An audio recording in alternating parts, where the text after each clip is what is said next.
Hello guys, ఎలా ఉన్నారు? కేరళకి వచ్చి 2 డేస్ అయ్యింది. సరే బయటికి వెళ్దామని చెప్పి ఈవినింగ్ బయటకైతే వెళ్తున్నాం బీచ్కి అని చెప్పి. మా వంశీ వచ్చాడు కదా, అలా సరదాగా వెళ్దామని చెప్పి వెళ్తున్నాము.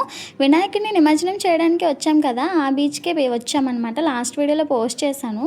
ఇంకా మాకైతే ఇటు నుంచి వే ఉందని నాకు తెలియదు. అప్పుడు ఇదంతా క్లోజ్ చేసి ఉంది తుఫాన్ అని చెప్పి.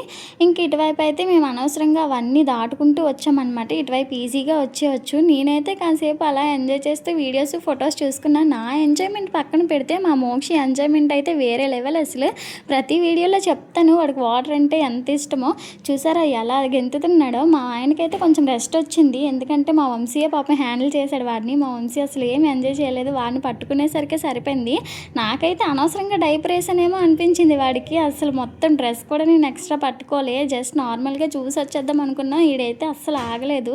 ఇంకా తర్వాత అక్కడి నుంచి వచ్చి ఐస్ క్రీమ్ అయితే తిన్నాం. ఐస్ క్రీమ్ అయితే 1.5 year తర్వాత తిన్నాను. రీజన్ ఏంటో నెక్స్ట్ వీడియోలో చెప్తా. ఈరోజు కార్తీక పౌర్ణమి అనమాట. బీచ్లో చంద్రుడు అయితే ఎంత నిండుగా కనిపించాడు. ఇంకా రిటర్న్ అయితే వచ్చేస్తున్నాము. ఇంటికి వచ్చిన వెంటనే పూజ అయితే చేసుకున్నాను. అదొక చిన్న రిక్వెస్ట్, మన ఛానల్ని లైక్ చేసి సబ్స్క్రైబ్ అయితే చేసుకోండి. Bye bye.